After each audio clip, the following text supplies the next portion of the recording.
So what's more unpredictable than a, British summer? Well, in this case today, we are looking at the pound, Bitcoin, and the FTSE 100. And trust me, traders, they've been keeping us on our toes like a bad Wi-Fi signal during a Zoom call. So before you place your next trade, watch this. Welcome back to your daily market brief. My name is Francois. I'm your market analyst here at ATFX Africa. And today we are breaking down the fundamentals, mapping out the charts, and keeping it sharp, simple, and maybe just a little witty. Kicking things off with the pound, which tried flexing above $1.35, but it's not all smooth sailing.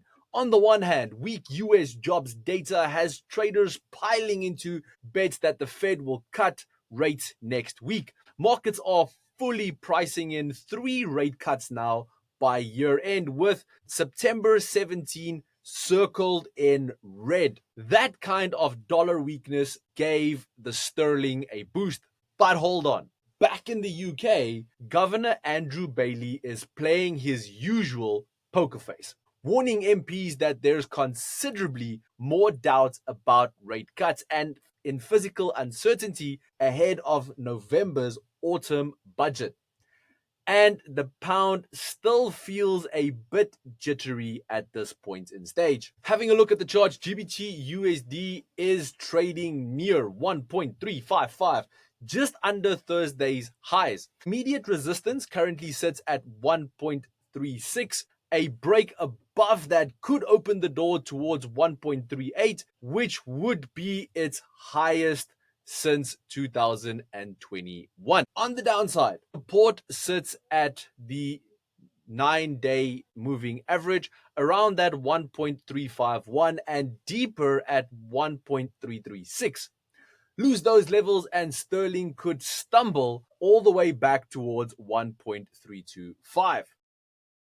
Zero commission on stocks? Yeah, nothing. What if you could get this value today? Turns out you can. Join ATFX now and let's get you started. So think of the pound currently as that friend who wants to party but still checks their bank balance before ordering the next round. In other words, there's optimism, but not without hesitation. Moving over to Bitcoin, which has been strutting around like it owns the dance floor, pushing above $115,000 and even flirting with the $116,000 level. Why, you might ask? Well, rate cut optimism, slightly cooler inflation data, and let's not forget strong ETF inflows. So all of this, in other words, liquidity is starting to feel like, a little more like 2021 all over again. The Fed's September 17th decision is the main stage here, however, but traders are already buzzing around about that 120,000 level as the next psychological target. Experts are even hinting at new highs by year end if the Fed keeps the money printer humming. Looking at the charts, BTC reclaimed its 50-day EMA at 113,200 earlier this week and is now eyeing daily resistance at 117,000. A close above that level, that will be the green light for BTC to aim for 120. But don't get too comfy. If Bitcoin gets rejected at resistance, it could retrace back to that 50-day EMA. So right now, this specific crypto is like that friend who keeps saying, one more drink. Every time you think it's done, it pushes a little higher. Let's finish off the day with the FTSE 100, which bounced more than 0.5% yesterday, fueled by Fed cut expectations and a solid showing from heavyweight stocks. AE Systems popped up 6%.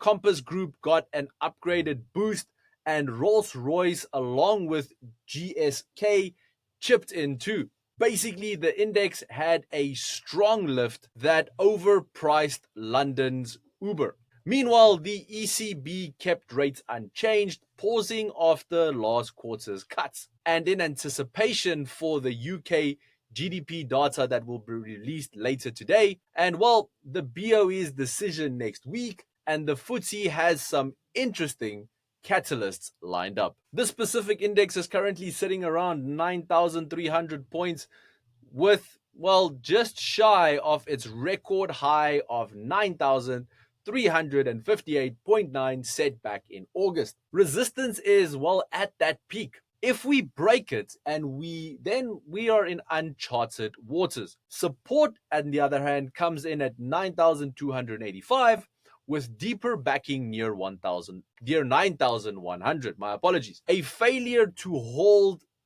those could invite some short-term pullbacks. But overall, the trend still looks constructive. The FTSE is currently acting, well, like it's late for a flight. It's pushing higher, but still checking that departure board very nervously. And that wraps up the week.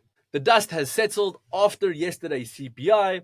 The markets have had their say, and now we head into the weekend with a bit of, well, breathing room. Remember, the charts will be taking a nap until Monday, so this is the perfect time for you to reset, review, and maybe even step away from the screens just for a while. I'll be back on Monday, ready to kick off a fresh trading week with you, and with that, we wrap up today's market brief, brought to you by ATFX Africa, the broker that gives you an edge in today's markets. Head over to ATFX Africa by clicking on the link in the description and go and experience the difference for yourself. Traders, until next time, stay sharp, stay focused, and trade smart.